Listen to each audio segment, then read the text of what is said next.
Passeuses et passeurs d'espoir, bonsoir, je m'appelle Sou et aujourd'hui nous allons parler de l'importance de l'esprit sur le corps ou comment s'en sortir quand on n'est pas mannequin. Je ne pouvais pas commencer cette vidéo sans rendre hommage à Stephen Hawking.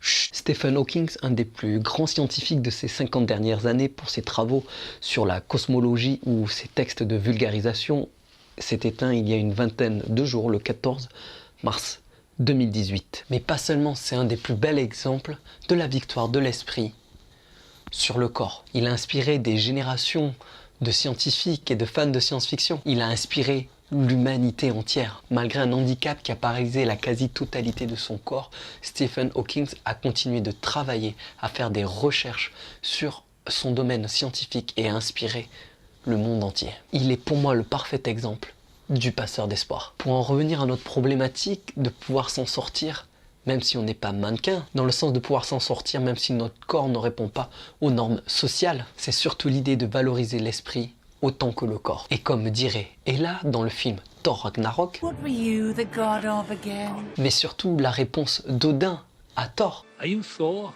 the god of hammers?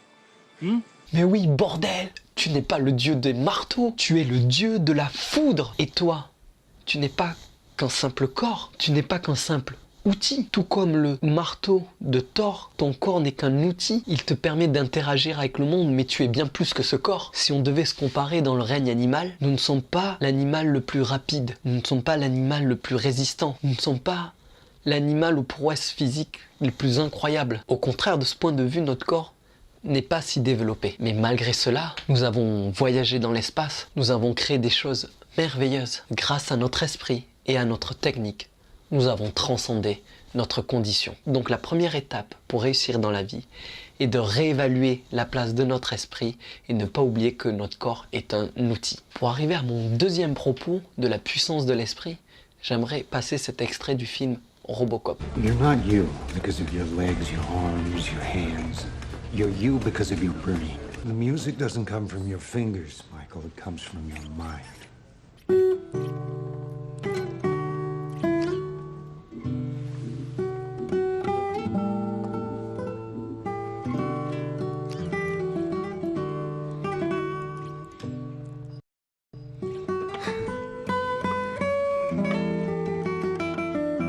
Votre talent d'artiste, même votre talent de sportif, ne réside pas seulement dans votre capacité physique, mais bien dans votre esprit, dans votre façon de voir le monde, dans votre façon de l'interpréter. Et quand bien même, imaginez un corps de sportif sans aucune volonté. Imaginez-vous être capable de soulever les montagnes, mais ne pas le vouloir. C'est votre volonté et votre esprit qui va faire de vous le champion olympique. C'est votre esprit et votre cœur qui fera de vous l'artiste que vous êtes. Donc le deuxième point pour s'en sortir et ne pas surévaluer le corps, c'est de bien comprendre que tout le potentiel d'une personne est dans son esprit, que ça soit d'un point de vue sportif, avec sa volonté et sa détermination, ou même d'un point de vue artistique, pour écrire la musique, ou même pour la jouer. Oui, mais c'est facile à dire ça, mais les gens ils jugent tout à l'apparence. Bien sûr que dans notre monde,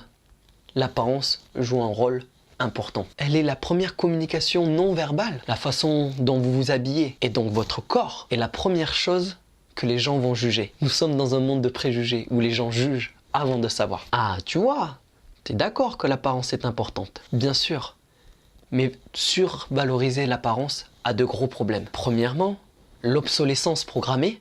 Quoi? L'obsolescence programmée, c'est-à-dire le fait que quelque chose devienne obsolète à partir d'un moment. En gros, qu'on ne pourra plus utiliser. Ah oui, en gros, le fait qu'on vieillisse, qu'on devienne moche et qu'on meurt. Oui, c'est ça. Donc cette obsolescence programmée fait de nous des cibles faciles. Elle nous transforme en consommateurs pour consommer des produits qui maintiennent notre corps dans une certaine jeunesse ou une certaine norme sociale. Et bien sûr, les médias vont nous rabâcher sans cesse un idéal de beauté pour consommer de plus en plus de produits ou de services pour nous maintenir dans la norme sociale. Mais justement, j'aimerais qu'on réévalue et qu'on rééquilibre cette surévaluation du corps et qu'on n'oublie pas l'esprit. Encore une fois, l'apparence est importante et encore une fois, ça prend du temps de juger une personne sur son caractère. Ça ne prend qu'une seconde de la juger sur son physique. Et dans un monde qui va si vite, je pense qu'il est primordial de justement réapprendre à connaître les gens sur leurs valeurs, sur leurs actes, et non juste sur leur apparence. Donc le troisième point pour s'en sortir, même si on n'est pas mannequin, c'est de ne pas oublier que justement les notions de s'en sortir et de mannequin sont des notions que nous dictent les normes sociales, mais que l'on peut s'en défaire tout simplement en prenant conscience. Et donc quand vous aurez compris que l'importance du corps a été surévaluée dans notre société de consommation justement pour faire de nous des consommateurs, et parce que justement l'esprit humain est plus apte à juger sans savoir, c'est pour ça que nous vivons dans un monde de préjugés. Une fois que vous avez pris conscience de ça, essayez-vous d'arrêter de juger les gens sur leur apparence, sur leur corps, et surtout arrêtez-vous d'être dur avec votre propre corps. Si vous arrêtez d'être dur avec votre propre corps, vous ne serez plus dur avec le corps des autres personnes.